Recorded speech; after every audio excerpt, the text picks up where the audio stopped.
इस वीडियो में मैं आपको बताऊंगा difference between primary and secondary memory. Primary memory और सेकेंडरी मेमोरी में क्या डिफरेंस है, आज के इस वीडियो में हम आपको एक एक डिफरेंस बताएंगे।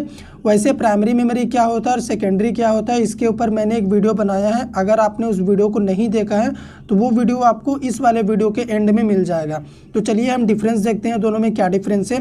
पहला डिफरेंस प्राइमरी का देखिए, primary memory is also called main memory. Primary memory को हम मेन मेमोरी भी कहते हैं, आपको ये सेकेंड नेम याद रखना है। सेकेंडरी का फर्स्ट पॉइंट क्या है, secondary memory is also called auxiliary memory. Secondary memory को हम ऑक्सिलरी मेमोरी भी कहते हैं। एग्जाम में अक्सर इसी सेकेंड नेम से ही क्वेश्चन पूछता है, तो स्टूडेंट्स कंफ्यूज हो जाते हैं कि मैंने तो पढ़ा ही नहीं, लेकिन एक्चुअल में प्राइमरी को मेन और सेकेंडरी को ऑक्सिलरी मेमोरी कहते हैं। सेकेंड पॉइंट क्या है अपना, it is temporary memory of a computer. अपना जो प्राइमरी मेमोरी होता है वो अपने कंप्यूटर सिस्टम का टेम्प्ररी मेमोरी होता है, मतलब आप इसमें काम तभी तक कर सकते हो जब आपका कंप्यूटर सिस्टम ऑन रहेगा। अगर आपका कंप्यूटर सिस्टम एक बार टर्न ऑफ हुआ तो आपने जो भी काम किया है वो आपका डेटा इरेज हो जाएगा, वो आप डेटा आप रिकवर नहीं कर सकते, इसीलिए ये हुआ टेम्प्ररी मेमोरी।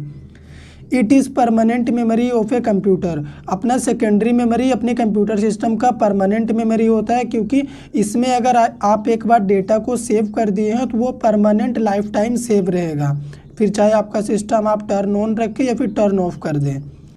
थर्ड पॉइंट देखिए, it has fast access time. Primary memory का एक्सेसिंग टाइम काफ़ी ज़्यादा फास्ट होता है, इसीलिए इसका प्राइस भी बढ़ जाता है, जो कि हम अगले पॉइंट्स में आपसे डिस्कस करेंगे। ये इसका मेन एडवांटेज है, एक्सेसिंग टाइम बहुत ज़्यादा होता है इसका। सेकेंडरी में क्या होता है, it has slow access time. अपने सेकेंडरी मेमोरी का एक्सेसिंग टाइम काफ़ी ज़्यादा स्लो होता है प्राइमरी मेमोरी के मुकाबले में, क्योंकि इसका जो साइज होता है वो काफ़ी ज़्यादा लार्ज होता है और ये हमारा सेकेंडरी स्टोरेज का काम करता है, इसीलिए इसका एक्सेसिंग टाइम स्लो होता है। अभी नेक्स्ट पॉइंट सब देखिए, it is smallest in size. अपना जो प्राइमरी मेमोरी होता है वो साइज में काफ़ी ज़्यादा स्मॉल होता है, काफ़ी छोटा होता है, यानी लिमिटेड स्टोरेज कैपेसिटी होता है प्राइमरी मेमोरी के पास। रैम रोम को तो आप देखे ही होंगे, 2 GB 4 GB या फिर 6 GB का ही स्टोरेज होता है उनके पास, तो बस वही है ये। It is biggest in size.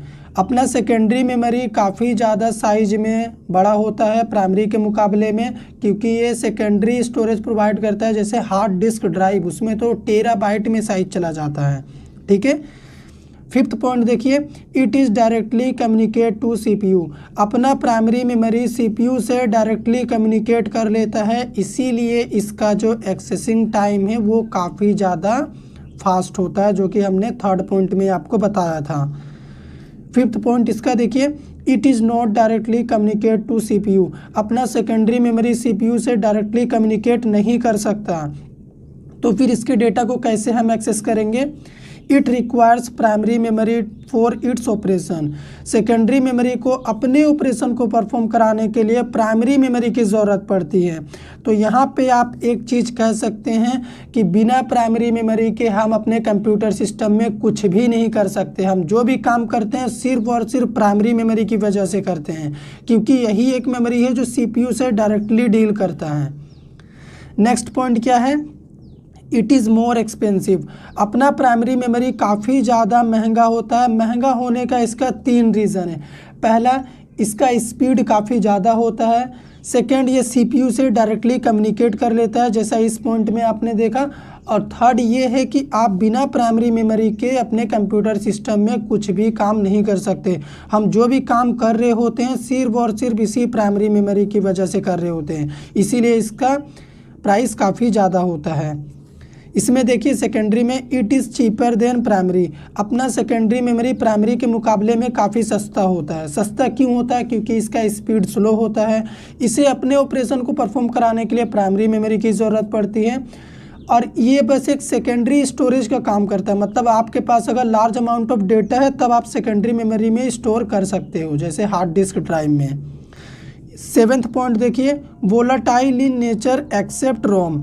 अपना जो प्राइमरी मेमोरी होता है वो वोलाटाइल नेचर का होता है, लेकिन रोम को छोड़ के। वोलाटाइल का मतलब क्या होता है कि अगर आपका कंप्यूटर टर्न ऑफ हो गया किसी भी वजह से, तो आपने जो भी काम करा था वो आपका डेटा इरेज हो जाएगा, उस डेटा को आप रिकवर नहीं कर सकते, उसी को वोलाटाइल कहते हैं। लेकिन यहाँ पे एक्सेप्ट रोम, रोम का नेचर नॉन वोलाटाइल होता है सेकेंडरी के जैसा, इसका डेटा परमानेंट रहता है। तो प्राइमरी मेमोरी का दो एग्जांपल है रैम और रोम। आप चाहें तो कैश मेमोरी भी यहाँ पे ऐड कर सकते हैं। सेकेंडरी का देखिए नॉन वोलाटाइल इन नेचर, अपना secondary memory non volatile nature का होता है। नॉन वोलाटाइल का मतलब ये कि इसमें अगर आपने एक बार डेटा सेव कर दिया तो वो डेटा परमानेंट सेव रहेगा, फिर आपका सिस्टम चाहे आप टर्न ऑफ ही क्यों ना कर दें। एग्जाम्पल है hard disk drive, floppy disk drive, DVD, pen drive. Pen drive भी सेकेंडरी मेमोरी का ही एग्जाम्पल है, क्योंकि इसे हम अपने यूज़ के लिए अपने कंप्यूटर सिस्टम में इंसर्ट करते हैं बाहर से।